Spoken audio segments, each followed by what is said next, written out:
UP সদস্যের তাণ্ডবে শেষমেশ ফেলেই দিতে হলো হাঁড়ি ভর্তি এসব খাবার। বিয়েতে দাওয়াত না দেয়ায় দেশীয় অস্ত্র নিয়ে কনের বাড়িতে গিয়ে ভাঙচুর, লুটপাট, ককটেল বিস্ফোরণের পাশাপাশি মেহমানদের খাবার নষ্ট করে দেন স্থানীয় এক ইউপি সদস্য ও তার লোকজন। সম্প্রতি এমনই এক অভিযোগ উঠেছে শরীয়তপুরের জাজিরা উপজেলার বিলাসপুর ইউনিয়নের চেরাগালী ব্যাপারীকান্দি এলাকায়। আসলে ঘটনা যখন ঘটে তখন আমি শরীয়তপুর ছিলাম।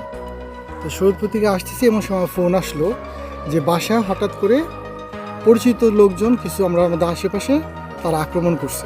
অভিযোগ উঠেছে ১৩ এপ্রিল রাতে গায়ে হলুদের অনুষ্ঠান চলাকালে লোকজন নিয়ে কনের বাড়িতে গিয়ে ককটেল বিস্ফোরণ ও ব্যাপক ভাঙচুর করে তাণ্ডব চালান ইউপি সদস্য নাসির উদ্দিন ও তার লোকজন।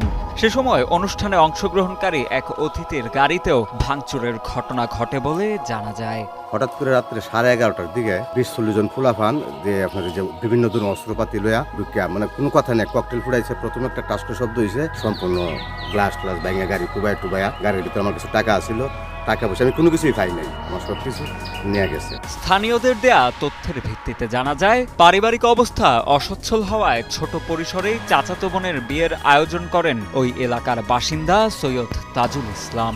বিয়ের আয়োজন ছোট পরিসরে হওয়ার কারণে বিয়েতে স্থানীয় ইউপি সদস্য নাসির উদ্দিন ও তার লোকজনকে দাওয়াত দিতে পারেনি কনে পক্ষ।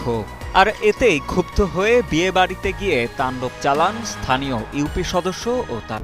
সব মিথ্যা ঘটনা। আমি যখন ঘটনা ঘটে আমি কিন্তু জাজিরা ছিলাম। এদিকে লোকজন সবাই আমগো চিনে জানে, তারা মোটামুটি 4-500 লোকের আয়োজন করতেছ। এনে যদি আমগো 2-4টা লোক না রাওয়াস তাহলে আমগো গ্রামের আর আমগো কিছু থাকে না। তখন এনে 2-4টা লোক কইয়া দিস, তখন এনে আমরা আইয়া এনে থাকুম, এক গ্লাস পানিও খাই না তোরা যদি না পারোস। এটা বলে আসার পরও কাউকে কয় নাই, এই জন্যই এলাকার লোকজন একটু আর কি হয়েছে। এ ঘটনার পর বাদী হয়ে 21 জনের নাম উল্লেখ করে থানায় মামলা করেছেন সৈয়দ তাজুল ইসলামের ছোট ভাই সৈয়দ সাব্বির হোসেন।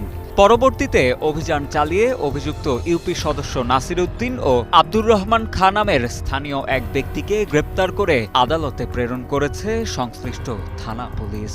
এছাড়া বাকি আসামিদের গ্রেপ্তারেও পুলিশ সর্বোচ্চ চেষ্টা চালিয়ে যাচ্ছে বলে জানান জাজিরা থানার ভারপ্রাপ্ত কর্মকর্তা হাফিজুর রহমান।